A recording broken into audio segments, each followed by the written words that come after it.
Item 12.3 da Apologética Cristã, nas perguntas dos discípulos a Jesus, diz: és tu aquele que havia de vir ou devemos esperar outro? A pergunta de João Batista, né? Mateus capítulo 11, versículos 3 a 6. Então João Batista manda discípulos a Jesus a dizer-lhe: és tu aquele que havia de vir ou devemos esperar outro? E Jesus respondendo disse-lhe: ide anunciai a João as coisas que ouvis e vedes. Os cegos veem, e os coxos andam, os leprosos são limpos, e os surdos ouvem, os mortos são ressuscitados, e aos pobres é anunciado o Evangelho. Bem-aventurado é aquele que se não escandalizar em mim. Irmãos, essa resposta de Jesus, essa pergunta de João, ela é assim, uma pergunta um pouco realmente difícil de nós respondermos. Vamos dizer, um pouco controversa. Né? Por quê? Nesse momento aqui, olha, João Batista está preso. É o fim do ministério de João Batista, né? Ele já havia visto o sinal da pomba, ele havia batizado Jesus, ele conhecia Jesus, né, podemos dizer, desde o ventre da mãe, ele conhecia bem Jesus. Então, por que ele envia essa pergunta, sabendo ele que Jesus era o Cordeiro de Deus que tira o pecado do mundo? Ele tinha dado esse testemunho. Então, por que ele faz essa pergunta? Bom, existe aquela possibilidade de interpretação que, como o ministério dele já havia acabado, e o ministério profético também do Antigo Testamento se encerrava ali com João Batista, que o Espírito Santo já não atuava mais em João Batista. Até porque o apóstolo Paulo diz que foi do agrado do Pai que nele habitasse a plenitude do Espírito Santo. Bom, então João Batista teria nesse momento aquilo que é limitado dos seres, às vezes tem um momento de dúvida, né? Pode acontecer. Então, existe a possibilidade de João ter tido dúvida. Ou então que fosse uma pergunta, né, para, assim, querendo saber se Jesus iria fazer alguma coisa. Porque, vamos dizer, ele estava preso, ele seria morto. E aí, se o significado é esse, então, talvez João Batista nem interpretasse Jesus Cristo como aquele que deveria morrer. O que não faz sentido, já que ele diz: eis o Cordeiro de Deus que tira o pecado do mundo. Ou seja, ele diz que Jesus iria morrer. Ele defende que Jesus Cristo iria morrer. Ok? Então, nós ficamos nessa dúvida do porquê ele perguntou, e se essa segunda opção, essa ação, que ação João Batista esperava que Jesus fizesse? Ok?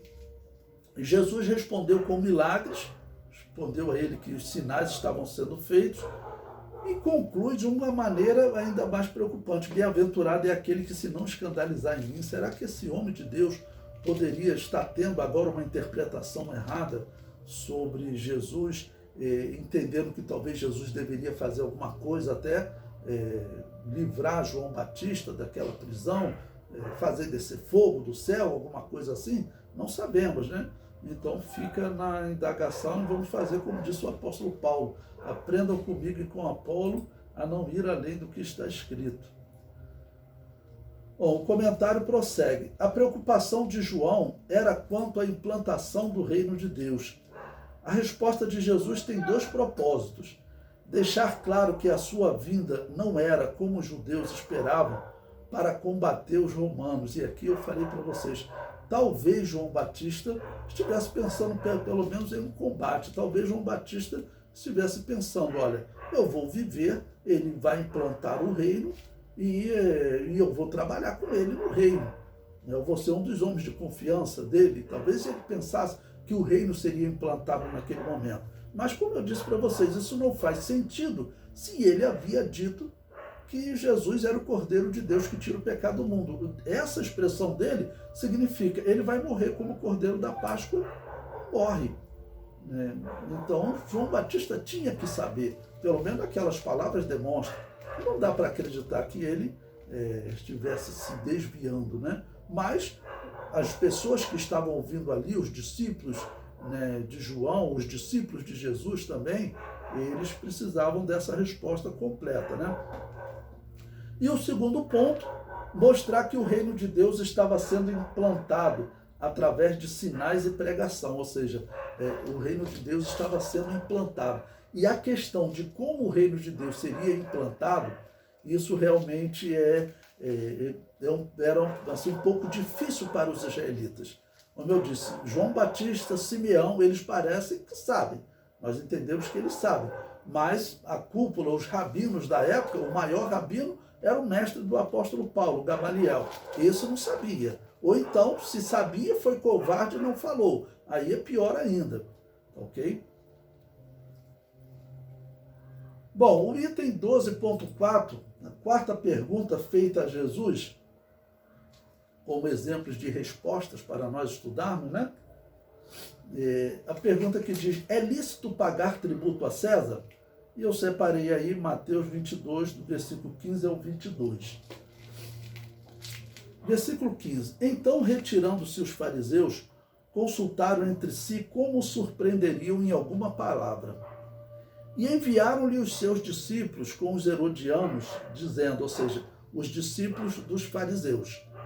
Né? Ou seja, ali eles estavam certamente, vamos dizer, um diálogo entre quem seriam os grandes mestres daquela época, alguma maneira deles colocar Jesus contra as Escrituras, né? Fazer com que Jesus errasse em alguma coisa.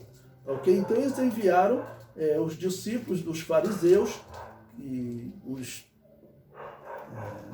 rabinos.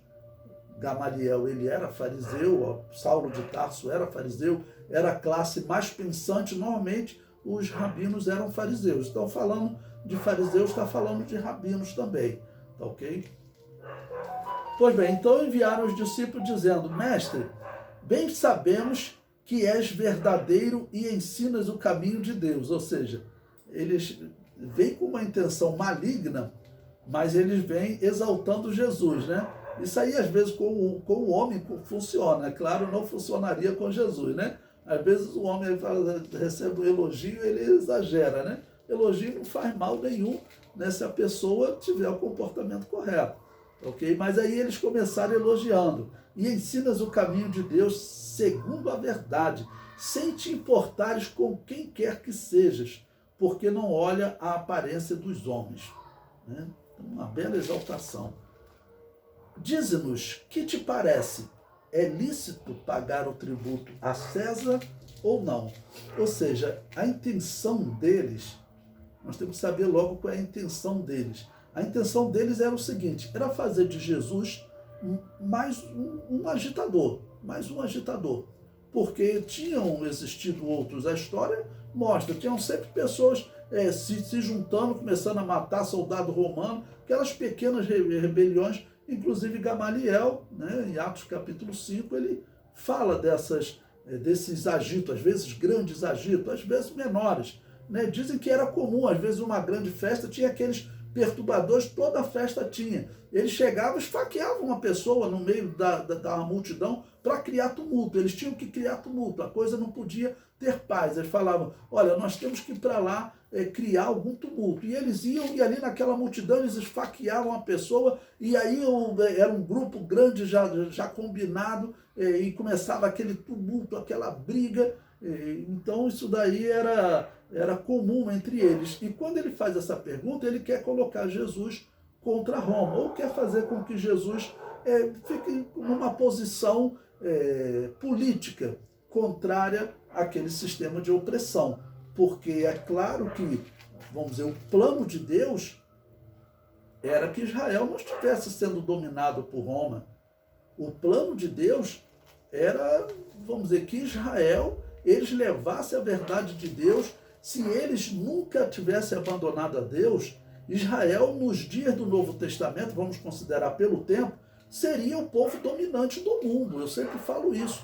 Porque, observe, no ano 1000 a.C., ou seja, 1000 anos antes de Jesus, era Davi que estava reinando, ok? E a Bíblia diz que o reino de Davi e o reino de Salomão foram reinos extensos.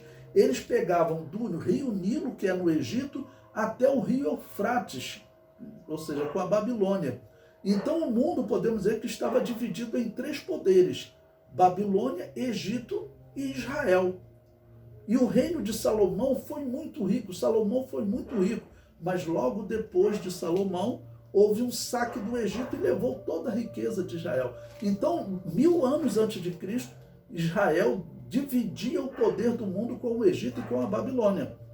Se eles continuassem fiéis e continuassem numa crescente, 1000 anos depois, quem é que estava dominando o mundo? Seria Israel. E vamos considerar, 1000 anos antes de Cristo, Roma ainda não tinha sido nem fundada. Segundo a história, Roma foi fundada ali próximo do ano 749, 750 a.C., ou seja, 250 anos depois de Davi. Então, Davi, 250 anos antes de Roma ser fundada, ele dominava toda aquela região ali do Oriente Médio e dividia o poder do mundo com a Babilônia e com o Egito. Como eles, infelizmente, seguiram um caminho ruim, eles foram enfraquecendo e os inimigos foram crescendo. Mesmo assim, olha, a Babilônia caiu. A Babilônia acabou caindo e Roma foi se desenvolvendo, outros. Mas se Israel continuasse numa crescente, né, jamais Israel perderia uma batalha. O que era para eles fazerem? Depois, estando como um reino organizado, era para eles fazerem o trabalho que a igreja faz hoje, que é pregar o evangelho. Mas Israel nunca fez isso. Um missionário de Israel sair, entra para a história, como Jonas, né? E mesmo assim saiu forçado. Vamos considerar assim. Era um homem de Deus, mas saiu forçado, né? Bom, então a pergunta, a intenção era fazer com que Jesus se posicionasse politicamente. E eu repito, a vontade de Deus era que Israel não tivesse nessa situação. Porque, eu repito, a religião do Império Romano era a religião de Babel. A história comprova isso. Ou seja, ele estava controlado pela religião de Baal. Só que a religião de Baal tinha outro nome agora. Nome Baal ali em Roma ele era chamado de Júpiter. Ok? Mas era a mesma religião de Baal. Então, se fosse falar, né, a vontade de Deus era que, olha, eles não têm que nos dominar, não têm que pagar tributos, não têm que fazer nada. Esse seria o certo. Mas Jesus não iria fazer isso porque isso deveria ter acontecido pelas atitudes dos israelitas. Eles deveriam ser a nação número 1 do mundo, e sendo a nação número 1 do mundo, como está profetizado para o milênio, eles não oprimirem, mas ensinarem a verdade, abençoar. Porque Israel é profetizado como um pastor das outras nações. E eu sempre digo, segundo a Bíblia, o pastor faz mais pela ovelha do que a ovelha pelo pastor. É o pastor que ensina a ovelha o verdadeiro alimento, que guarda ela do lobo, e a ovelha também contribui com a lã para ajudar a sobrevivência do pastor.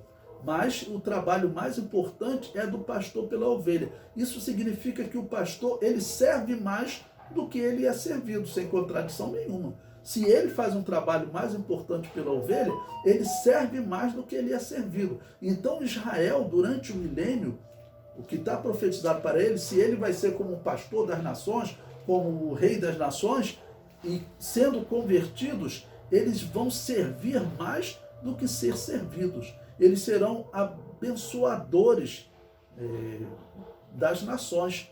Ok? É isso que está profetizado. Mas nesse momento, então Jesus vai dar uma resposta que Jesus não vai colocar o que era a vontade de Deus. Ok?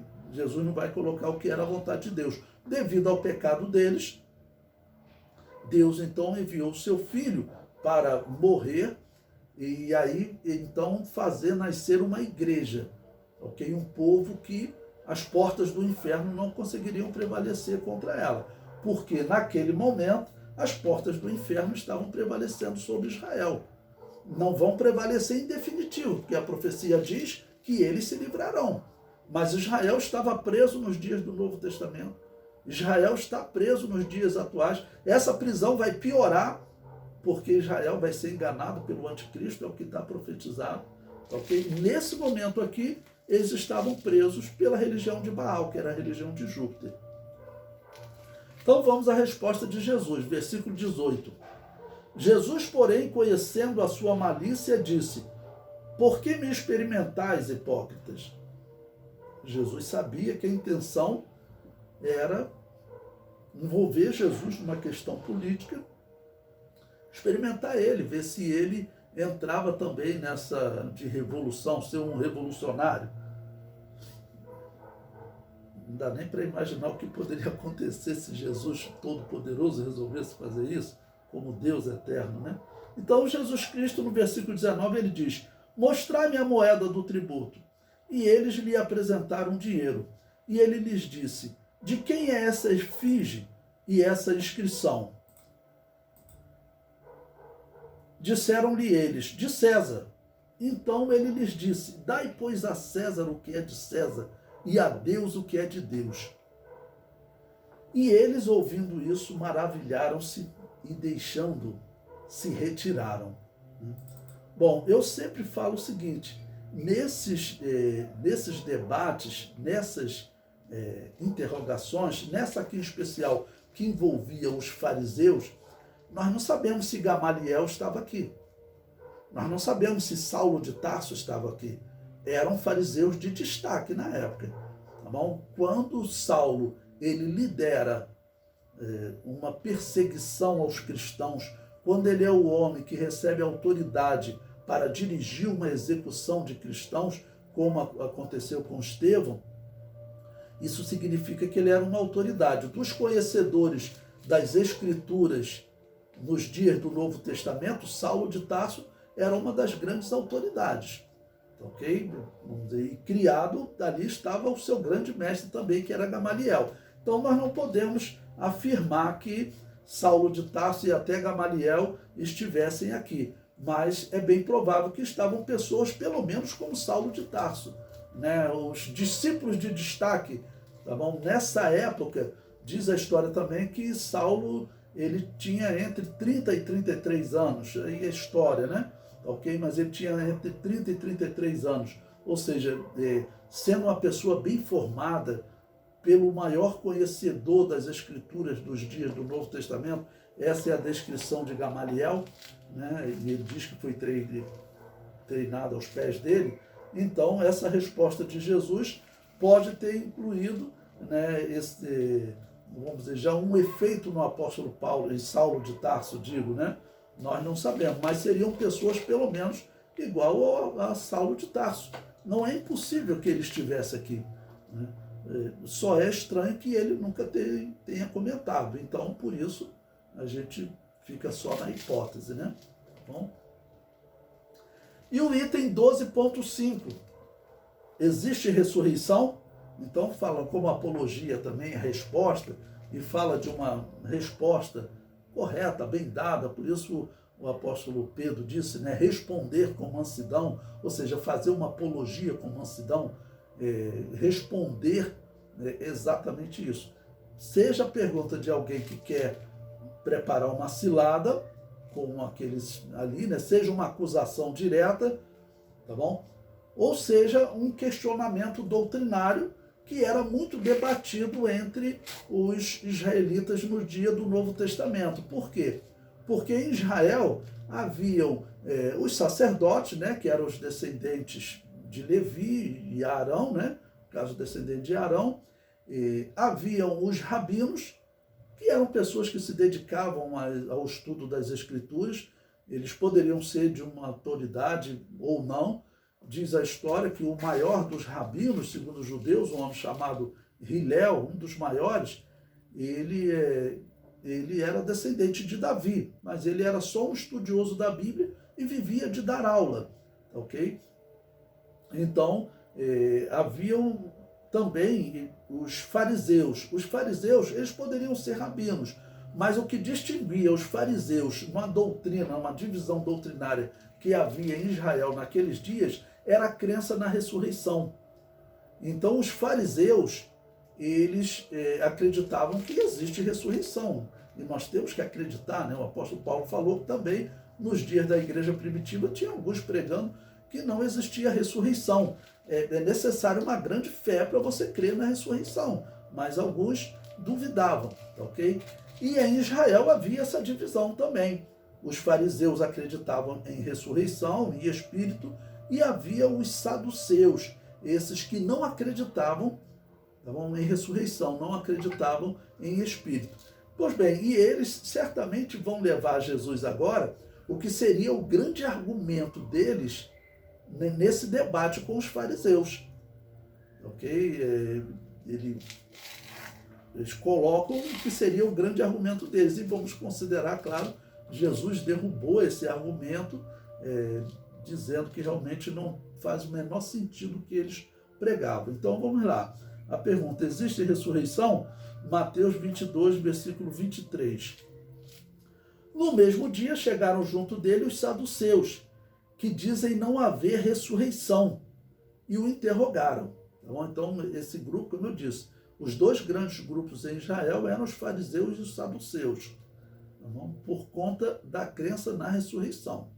O versículo 24, eles interrogam dizendo: Mestre, Moisés disse, se morrer alguém não tendo filhos, casará o seu irmão com a mulher dele, e suscitará descendência a seu irmão. Ora, houve entre nós 7 irmãos. O primeiro, tendo casado, morreu, e não tendo descendência, deixou sua mulher a seu irmão. Da mesma sorte, o segundo e o terceiro, até o 7º. Por fim, depois de todos, morreu também a mulher. Portanto, na ressurreição, de qual dos 7 será a mulher, visto que todos a possuíram?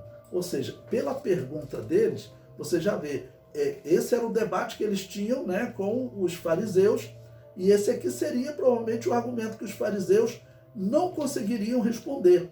E eles vêm então com esse argumento a Jesus. É claro, para a visão da igreja hoje, nós consideramos até infantil essa pergunta, né? Mas ele acreditava que a ressurreição seria para voltar para esse corpo físico e viver aqui na Terra, tá bom? Como homem e mulher, se reproduzindo. É isso que eles demonstram, que eles acreditam aqui. Sobre a ressurreição, o que nós acreditamos? E o que os fariseus também acreditavam, né? No caso que todos os mortos, eles podem ressuscitar. Sendo que nós sabemos que na ressurreição, aí será o apóstolo Paulo que vai deixar claro para nós, na ressurreição nós recebemos um corpo espiritual, chamado corpo incorruptível. Então, não se trata de um corpo físico, ok? Para nós vivermos nesse mundo. O reino de Deus será implantado neste mundo de maneira física, mas pelas pessoas que estiverem vivas aqui. A igreja terá sido arrebatada antes e ela já estará no corpo incorruptível. Então, para a igreja não será num corpo incorruptível, não será num corpo físico, desculpe. E depois também por toda a eternidade. Então, todos estarão em corpos incorruptíveis, em corpos espirituais, não havendo reprodução. Então, pelo entendimento aqui, eles pensavam que a eternidade, o reino do Messias, profetizado por Daniel capítulo 2, né, é uma pedra que enche a terra e que o seu reino não terá fim, será um reino eterno. Então eles acreditavam que pela eternidade nós estaríamos vivendo nesse corpo. Mas a profecia, na verdade, fala de uma ressurreição, fala de nós recebermos um corpo imortal, porque isso vai contra uma ordem de Deus. Deus havia dado uma ordem que todo homem deveria morrer, tá ok? E agora Deus iria dar eternidade a todos os homens? Não. Os homens morrerão e receberão então um corpo imortal. Bom, aí, no versículo 29, a resposta de Jesus, né? Jesus, porém, respondendo, disse-lhes: errais não conhecendo as Escrituras nem o poder de Deus. Ou seja, Jesus já foi bem direto, né? Falou: nossa, vocês já começam errando, né, na interpretação das Escrituras e do poder de Deus. Se você crê no poder de Deus, existem questões que você não consegue responder, mas se a Bíblia diz sim, você crê, então é sim. Né? Como aconteceu, eu posso não conseguir responder agora. Mas se a Bíblia diz que aconteceu, é porque aconteceu. Um exemplo ilustrativo, né, foi o pregador que eu ouvi uma vez dizer, né, que se a Bíblia dissesse que Jonas engoliu a baleia, ele falou a baleia, não falou nem o grande peixe, ele falou, se a Bíblia dissesse que Jonas engoliu a baleia, eu acreditava, como ilustração, né? Mas dizendo é fundamental para o cristão ter fé na Bíblia. Se perder a fé na Bíblia, acabou a fé do cristão, acabou a igreja. O versículo 30, Jesus Cristo diz, principalmente conhecendo o poder de Deus, ele diz: porque na ressurreição nem casam, nem são dados em casamento, mas serão como os anjos do céu, os anjos no céu, ou seja, eles viverão em corpos espirituais. Eles viverão em corpos espirituais. Então, você não pode pensar em reprodução. Você não pode pensar que qual desses moços aí que vai estar casado com essa mulher. Não haverá casamento. Aqueles que ressuscitarem, eles já vão ressuscitar com corpos incorruptíveis. Os que estiverem aqui na terra, durante a grande tribulação, sobreviverem e entrarem no milênio, eles vão continuar vivendo nesses corpos. Aí esses vão se reproduzir. Mas depois eles também recebem corpos incorruptíveis, e aí, já falando do juízo final, e aí não existe mais reprodução. Versículo 31. E acerca da ressurreição dos mortos, não tendes lido o que Deus vos declarou, dizendo: eu sou o Deus de Abraão, o Deus de Isaque e o Deus de Jacó. Ora, Deus não é Deus dos mortos, mas dos vivos. Ou seja, Jesus está dizendo, olha, o que a sua escritura diz? Deus fala no presente. Eu sou o Deus de Abraão. Se ele é o Deus de Abraão, é porque Abraão está vivo. Tá bom? Então ele diz, ora, Deus não é Deus dos mortos, mas dos vivos. O versículo 33. E as turmas, ouvindo isso, ficaram maravilhadas da sua doutrina. Ou seja, esses exemplos de indagações e respostas de Jesus é realmente um exemplo maravilhoso, tanto doutrinário, como nós vemos como que Jesus responde de forma clara, de forma direta para os que indagaram. Tanto aqueles que eram seus discípulos querendo aprender, aqueles que queriam lançar um tropeço diante de Jesus, fazer Jesus tropeçar, ou aqueles que trouxeram um desafio doutrinário a Jesus, certamente pensando, os fariseus não respondem, ele não vai responder, Respondeu fácil, usando as escrituras do Antigo Testamento.